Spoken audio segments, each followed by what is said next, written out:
Hey guys, welcome back. My name is Steve with LRM Leasing. Today I'm here with Fortunata. She purchased a truck from us 2.5 years ago. Where we're going to kick it off on pretty much to see how her path went from being a driver and becoming an owner operator and what got her all excited to be a driver in this industry. So say hello, Fortunata. Hey guys, how y'all doing today?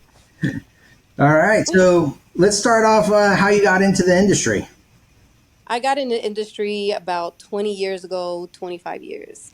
I actually went to MS Carrier, started off in training there to get my license, and I had a small child, so I decided to turn around and go back home because it wasn't the right time, especially with a small child. And so I decided that I would um, do it later in the future. So 5 years ago, I got my license, my CDL, and been driving for a major carrier. And now I just purchased my truck about 2.5 years ago. All right, and then during that path with a major, major company, was there some plus sides that you like, and then probably some negative things that you didn't like? Absolutely. Speed is the number one. I hear you on that. Just driving 62 miles an hour is just not something I'm willing to do. Um, what I did learn from those companies is safety. I did learn that you got to take certain precautions, certain steps. You don't want any issues. You don't want to have to call them for any accidents or anything like that. So I definitely learned a lot through them. I feel like that was the correct steps that I took to get where I am today. Because now with my own truck now, I still take those same measures. I try to be very cautious. I don't want to have any breakdowns. I don't want to have any accidents with my own truck, my own insurance. So it's definitely taught me a lot. It did definitely get me on the path of where I am right now, and I'm happy I took it that way. Oh, that's great. So that literally leads up to another question I had was, when a new person's coming into the industry as a new driver, what would you recommend? Would it be going through a carrier first before starting out your own right away? Or would you suggest doing Absolutely. Absolutely. I believe that it's definitely very important. It's not important because some people come from a background where their family, are a family owned business and they have their own semis, and some people go that route. But some people, I think, like for me, it was just a great idea, or it's the only way I could get into trucking was going through a major company. And so I do believe that it's kind of important because you do learn, how to be safe because they're controlling everything. They control the speed, they control what time you got to deliver the load. They control your hours of service. And once you learn all of that through someone else, like through a major company, once you get out there on your own, you know exactly what you should be doing, and you stay on that same path because you don't want no problems. Well, that sounds great because it sounds like it's just a great stepping stone. One, you get to learn how breakdowns, how to do a schedule, how to maintain a truck, how to, prepare yourself for certain things that come up, right? So Absolutely. even if it was from a big company or a mom and pop place, because they already have procedures and things in place, so it's a perfect Yes. stepping stone before breaking out on your own. And then when you finally got your truck, it's yours. What were some of the positive things that you liked about it? um the positives is it didn't dawn on me that it was my vehicle for a very long time until I had a breakdown. When I had a major breakdown is when I really was like, not that I didn't know that it was that I'm responsible for it, but it definitely woke me up and put like a light bulb, like, okay, you need to be more cautious, on how you drive, how you do your pre-trips. You should know your vehicle from inside and out. Any noise, like right now, if my truck, if I start it and I hear something out of the ordinary, I know, okay, something is not right. Like, what is this? Is this something I need to look into? The positives is you generate more better income, that's for sure. Generate better income, but um I've been able to, like, polish my wheels. I wash I put a lot of pride into my vehicle because it belongs to me. And even though I put a lot of pride into, the other trucks I used to work for these major companies, I used to wash them.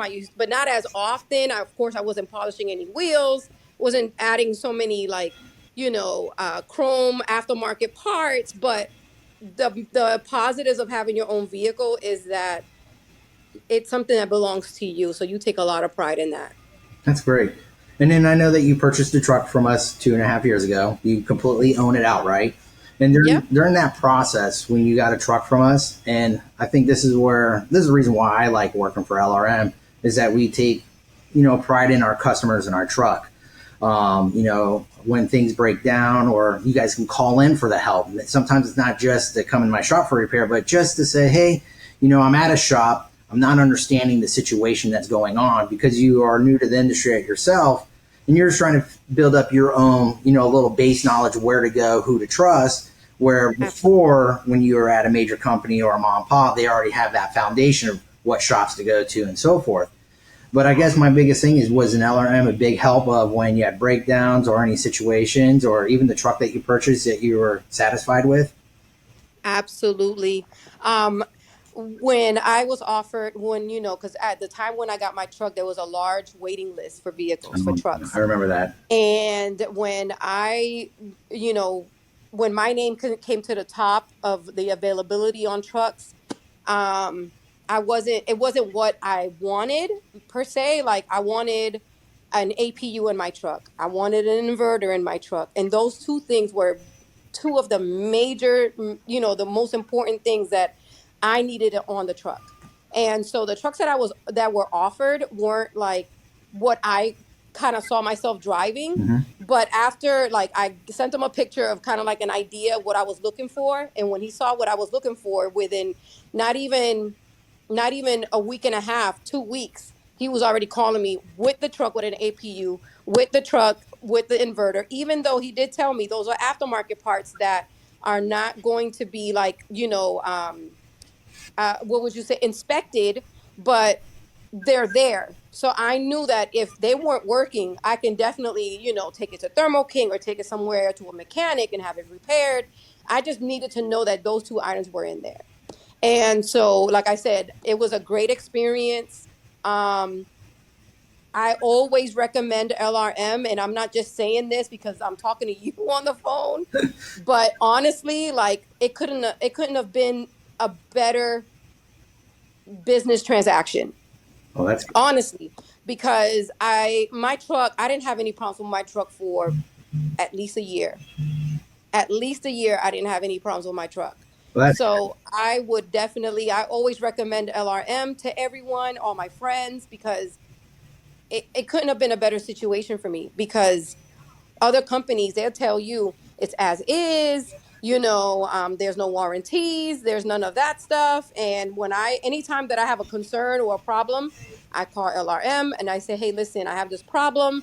I don't know, how should I go about it? Like, how much roughly do you think it's going to cost? I will send pictures, I will send videos to Steve just so he can kind of get an idea of what I'm looking at. And it's definitely a plus to be able to consult someone before you even take it to a shop. right. And again, I'm Steve. So I know you send the Oh, you pictures. are Steve. I am Steve. So I'm the guy that you've been sending the pictures, and people do send me quotes. My big thing is for goals, because I got hundreds of emails that come in. I try to answer them as quickly as possible. You'd be surprised. I sit at my toolbox. I keep my email open.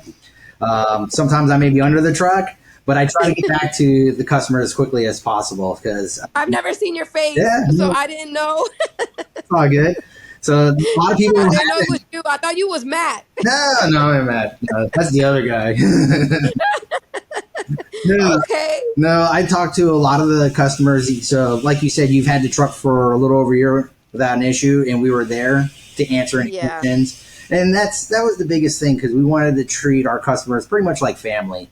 You know, absolutely. so the thing was, like, you had an issue. We're not going to just, you bought a truck from us and now we're just, all right, bye, see you later. That's Right. not the case here. We want to help keep you on the road, save some money, or we may even know shops that we deal with throughout the U.S. We may have suggested a shop to you in the area where you might be at. Because I mean, we deal with so many shops throughout the U.S. We're like, hey, we sent customers over here. They worked out really well. They Mm-hmm. haven't, bent anybody over the counter situation.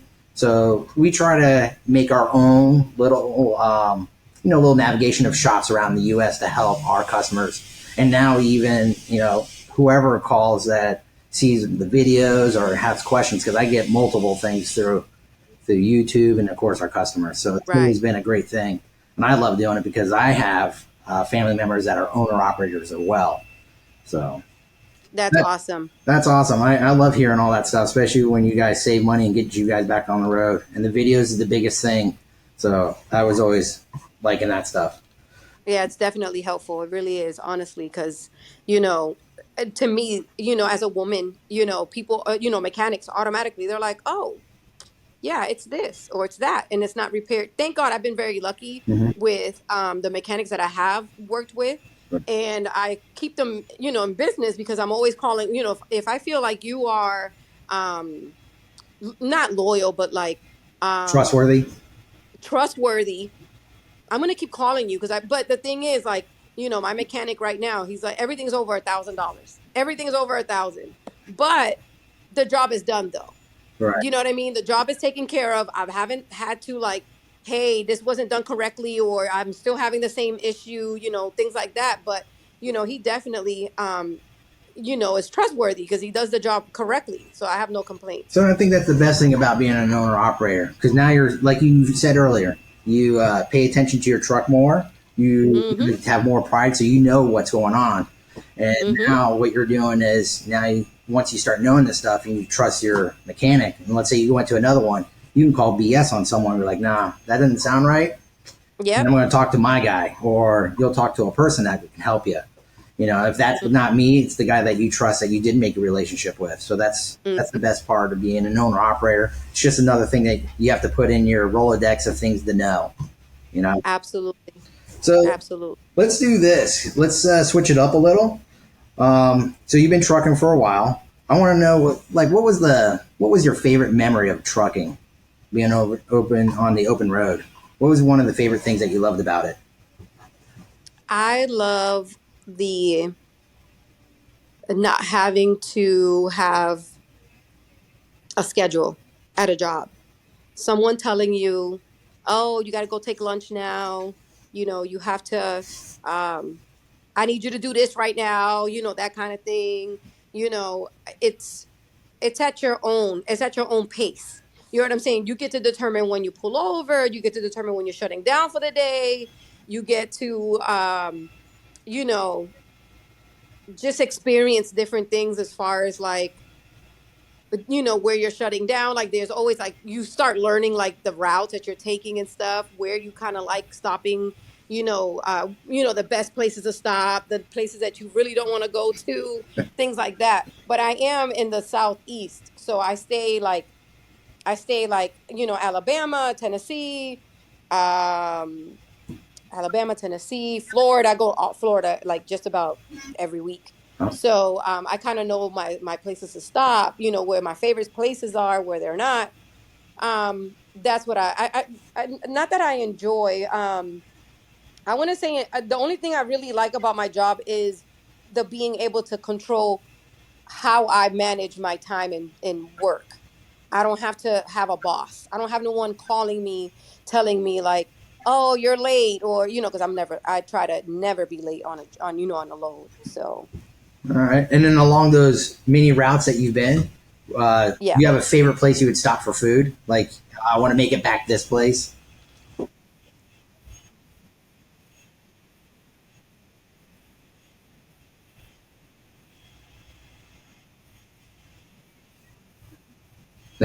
Um, favorite places.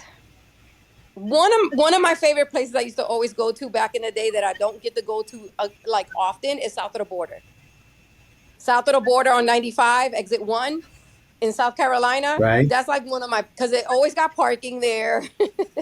Their food is okay. It's not the best, but it's a nice little spot to stop at. So it's Like, the parking that you like the most. that's like probably one of that used to always be a goal to stop there Oh, for okay. me. All right. It used to always be a goal, but like, of course, loves and TAs and petros and those type of areas, like it's the same, it's the same places to eat. So you get tired of that pretty quickly. Oh, I bet. That's I know TAs. I know TAs have different franchises. Someone will have like a restaurant, then they'll have their fast food, Arby's, Popeyes.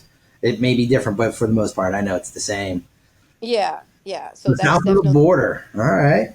south of the border. So like one of my to goes, and then there is exit 29 on 95.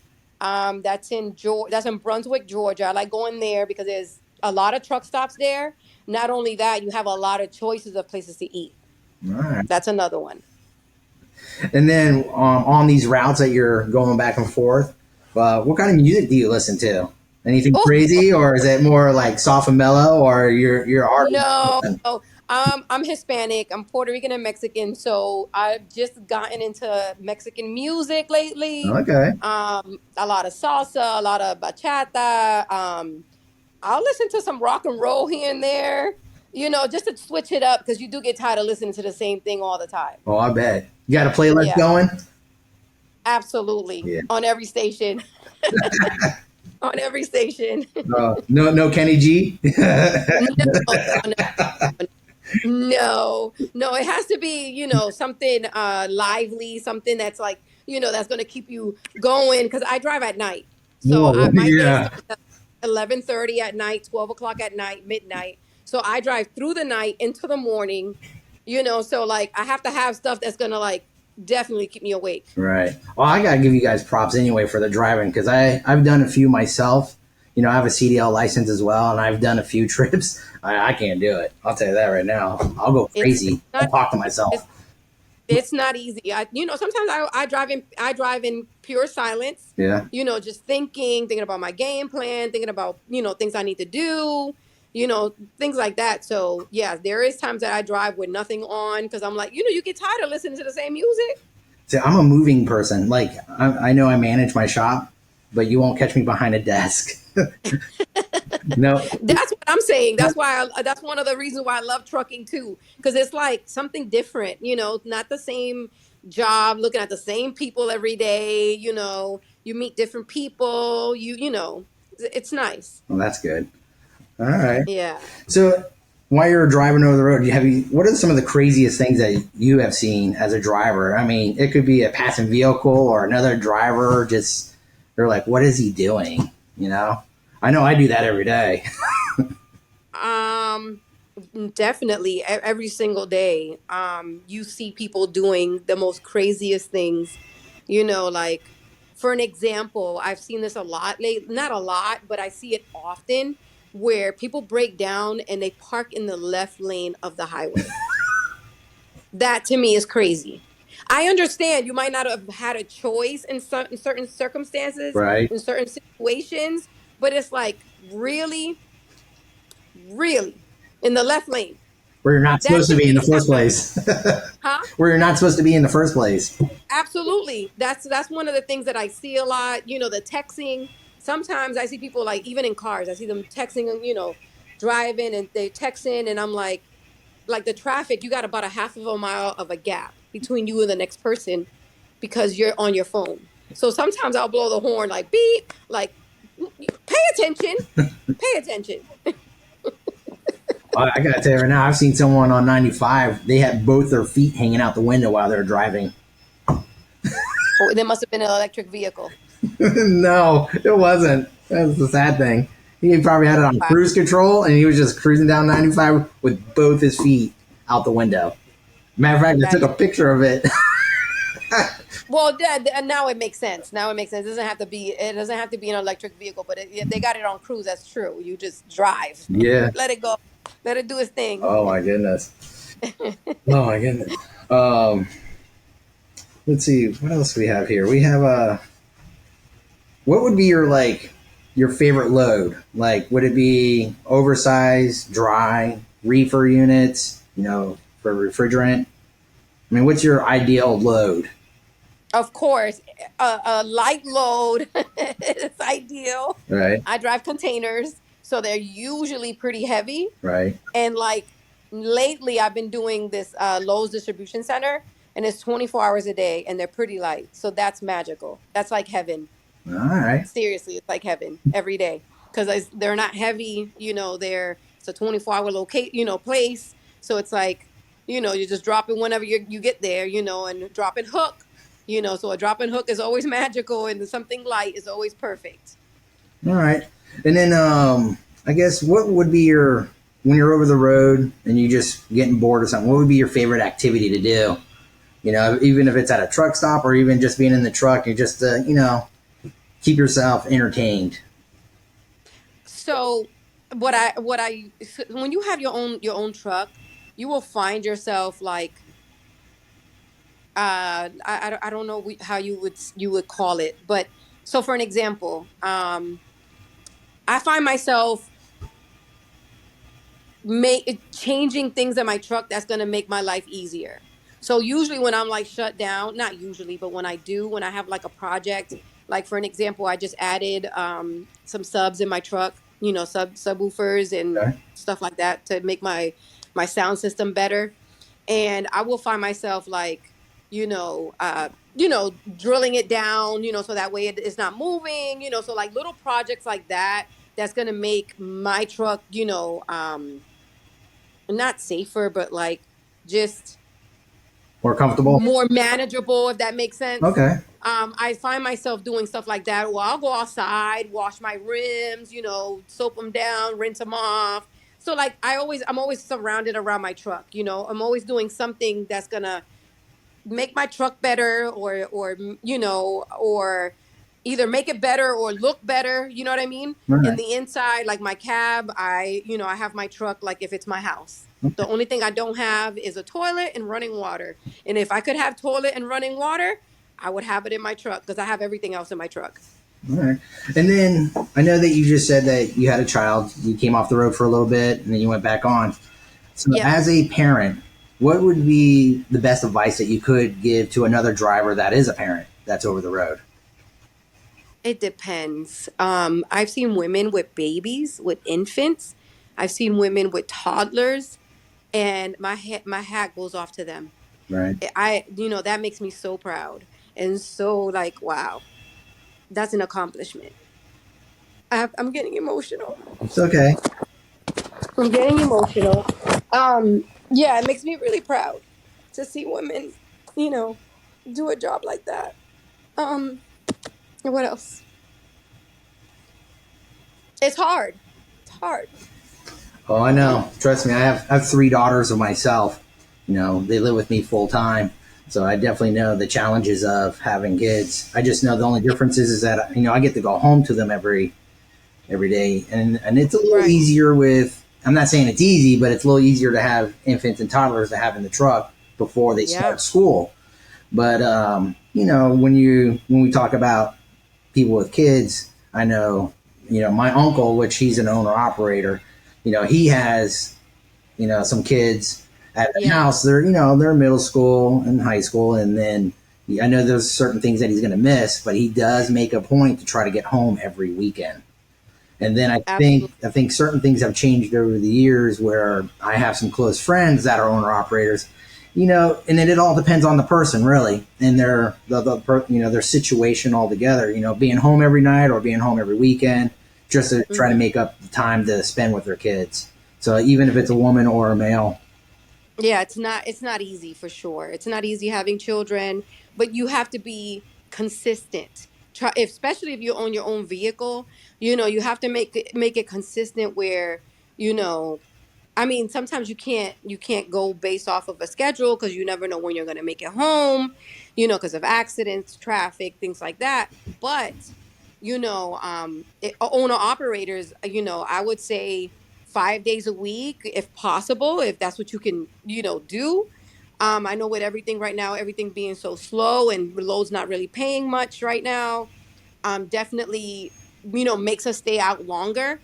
But just trying to be consistent, and really not make any promises, to children, especially when they're expecting you home. You don't want to be like, oh, I'm gonna come home on Friday, because you just don't never know. Right. So but being consistent as far as like I'm going to work 5 days a week and be home on the weekends, or vice versa, work 4 days if possible. But I know financially sometimes it's not easy, especially right now with the economy and how loads are running right now, and how breakdowns and things like that. Sometimes it prevents us from coming home when we want to come home and when we promise we're coming home. But being consistent, try to be as consistent as possible, especially when it comes to smaller children.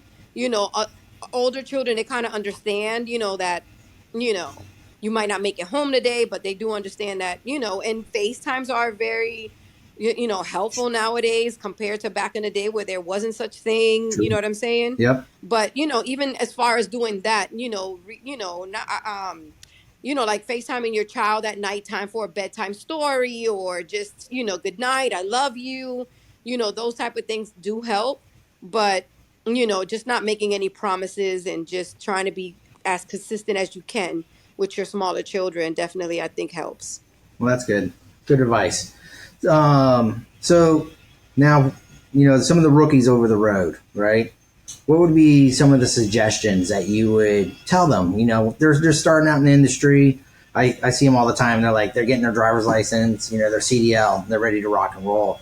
What's some of the advice that you think you would want to pass on that you should have gotten and someone hasn't given it to you?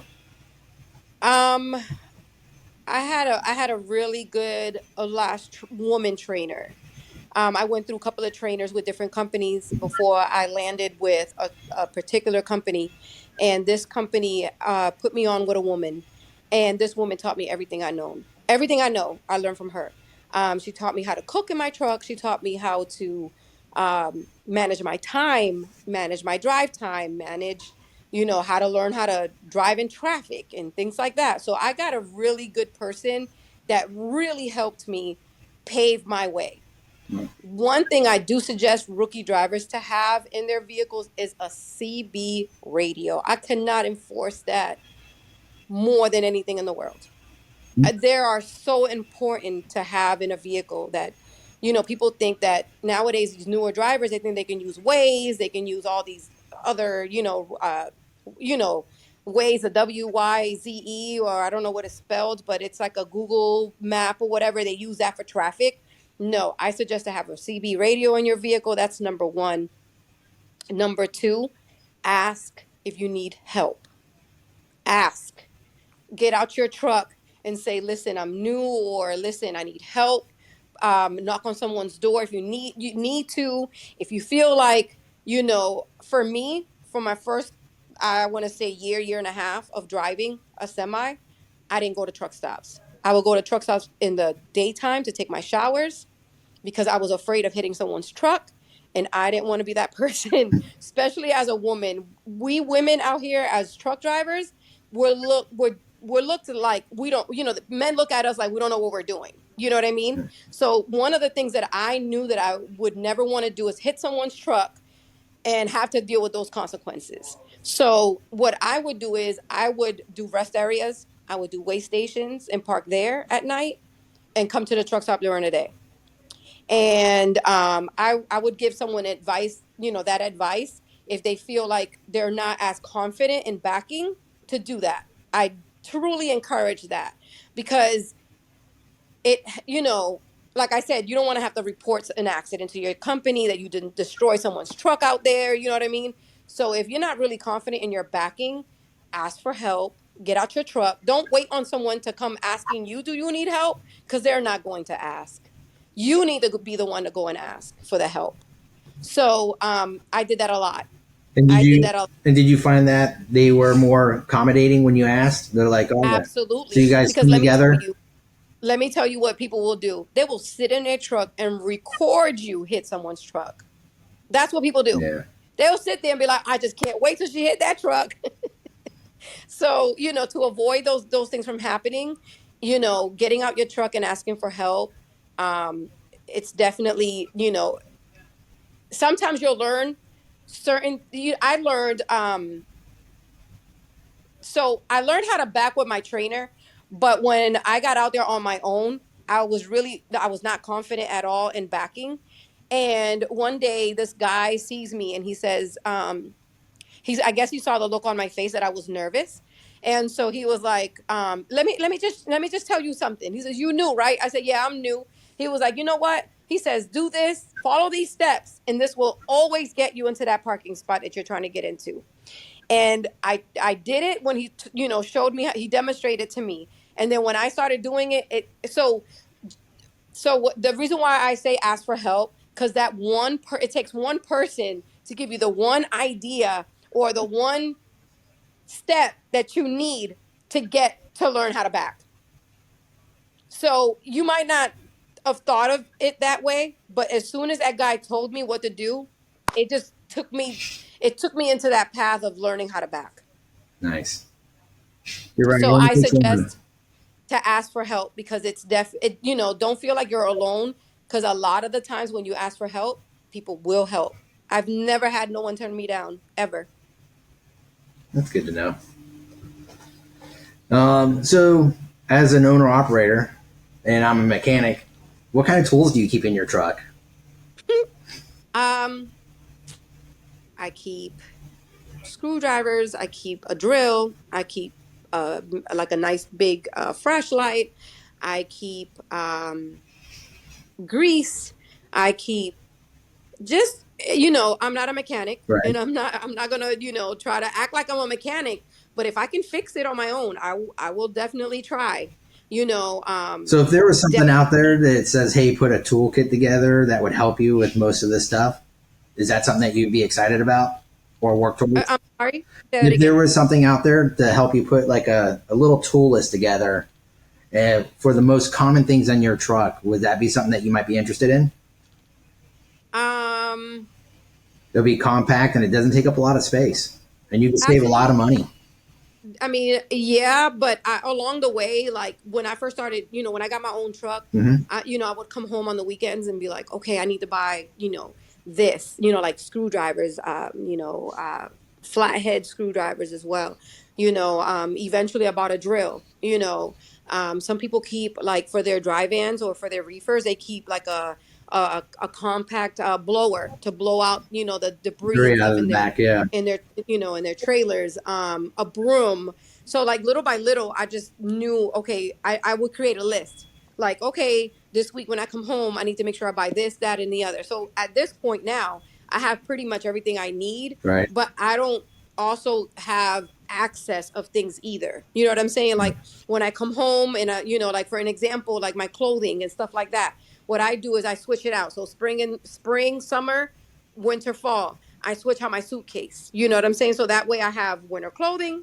And then when spring comes in, I change my suitcase to summer clothing, cooler, warmer clothing, like a sweater or whatever, things like that. So a list would definitely help, but I would just come home every week or every weekend, and I would just say, okay, I need to make sure I have this and that. So now at this point, I have everything I pretty much, I think, I need. You know what I mean? All right, nice.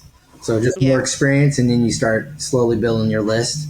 As- Slowly building your list of the things you're gonna need, because you don't want to, like, have too much stuff that you're not, you know what I'm saying, that you're not using often. You know what I mean?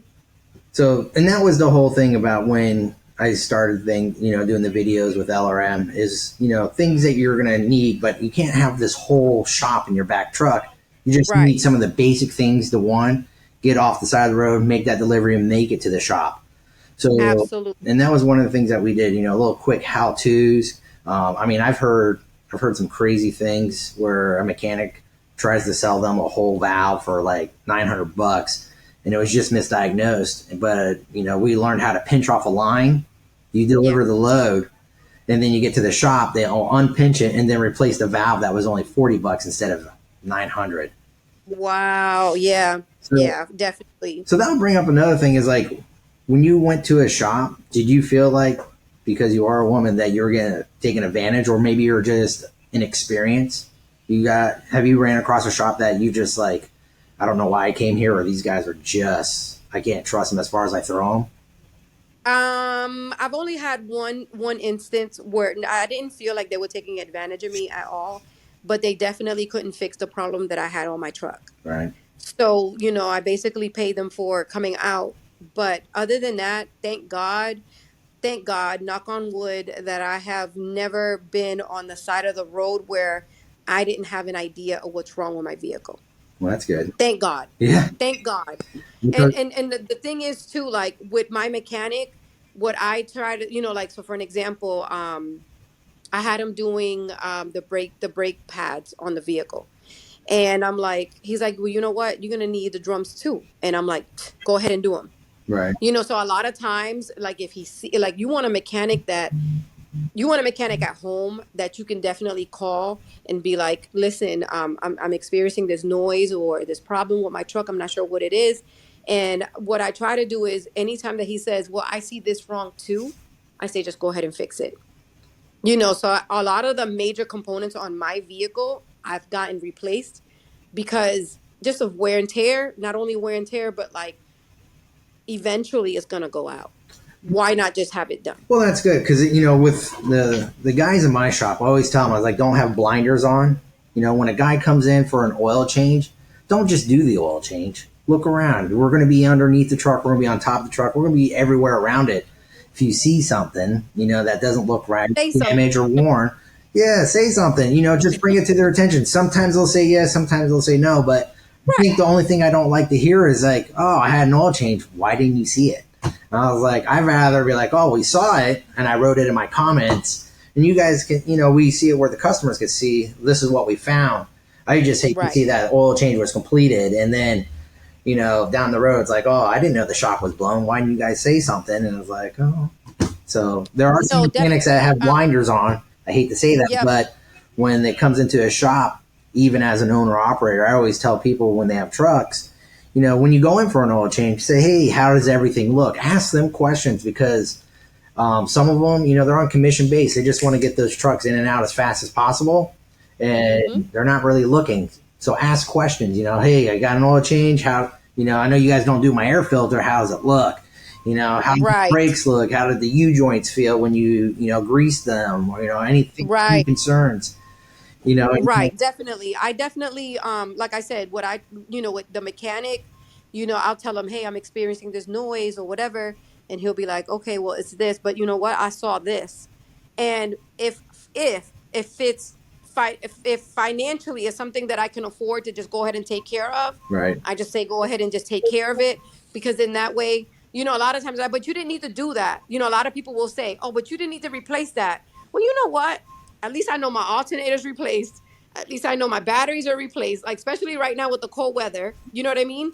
So like, I know that certain components on my vehicle have been replaced because I took care of them prior to breaking down.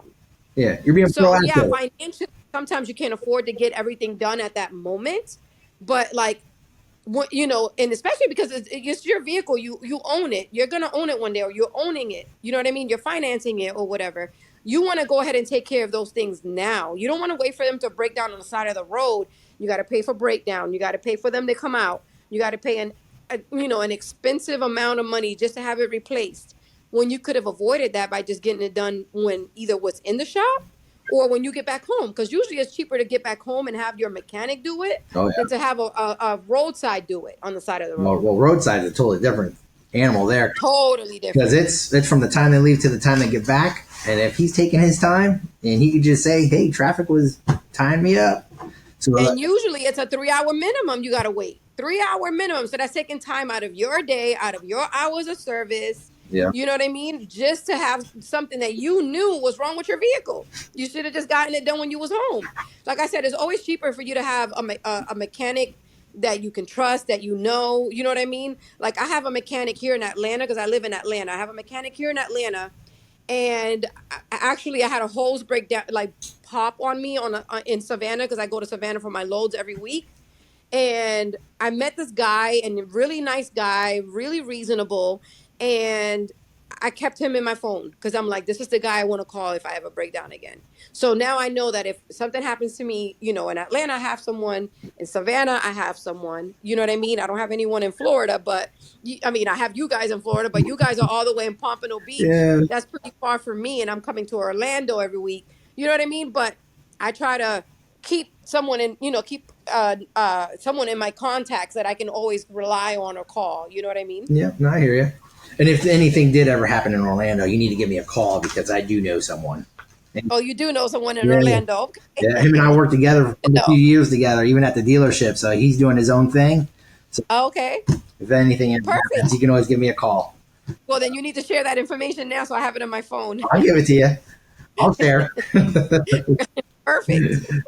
All right. And then, so when you're over the road, like, what do you like? What's are you like put mostly like in PJs when you're driving, or are you in jeans and shirt? Like, are you just like I know my kids, they sit on the couch, they're in PJs all day, like it's a slumber party.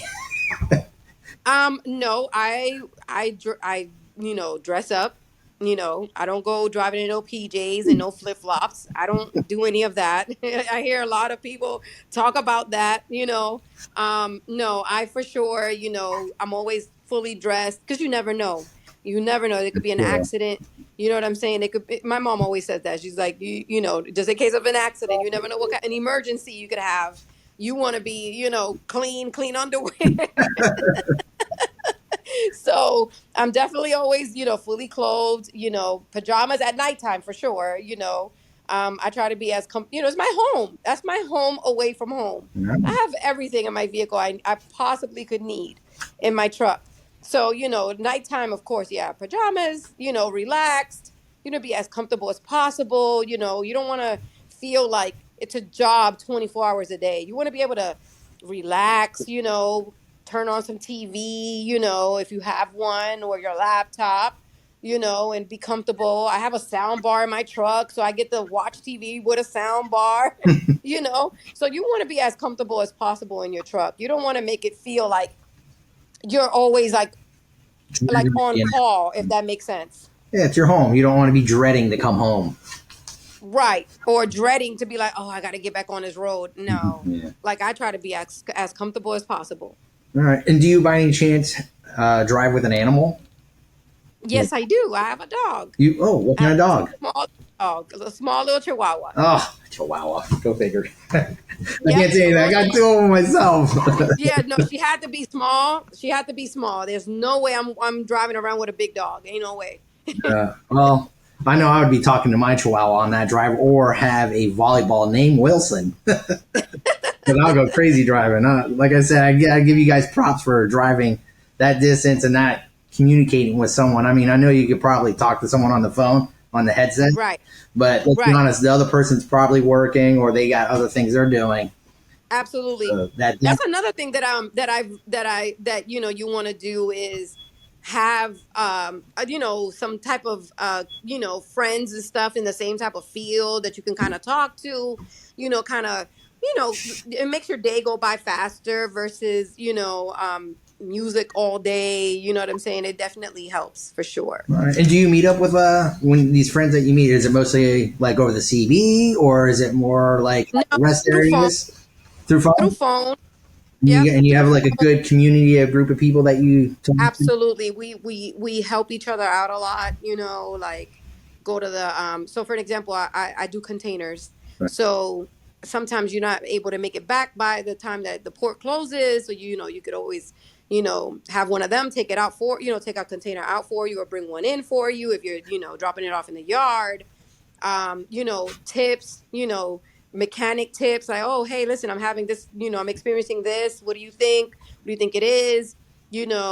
Just sometimes just wasting time on the phone too, like just talking about life and kids and wives, husbands, you name it, helps. Event. Yeah, I get it. It's a vent. Yes. So, so what would you like when you go to a truck stop or even to drop off a load, right? And there are certain things you got to be concerned about, or maybe the unwritten rule about things, just to be more courteous around others. What do you think you should or should not be doing? Do not take your break in the fuel aisle, please. Just because you are on your 30-minute break or your whatever, you want to sit down and eat or whatever it is you want to do in the fuel aisle, you got to understand and be considerate of others. That there are other people behind you that are trying to fuel and got places to be. Now, would you consider that like the golden rule, number one? Absolutely. I've seen that. Absolutely. I've seen people change Get their out minds. the fuel aisle, please. Because that creates a, like I said, don't just think about yourself, think about others, think about that other person behind you that needs to fuel, that needs to get to an appointment, or that needs to drop off a load, or that needs to pick up a load. It's not just about you in trucking. You know what I'm saying? Right. We should all be understanding of each other, that we all, just because I'm on my 30 doesn't mean that you're on your 30 and that you should sit behind me for 30 minutes. You know what I mean? Mm-hmm. The other thing I would say is when you finish fueling, pull up so the next person can go ahead and start their fueling process. You know what I'm saying? And just be considerate of others. And truck stops, for an example, throwing your trash out. Why can't people walk to a trash can and throw their trash out?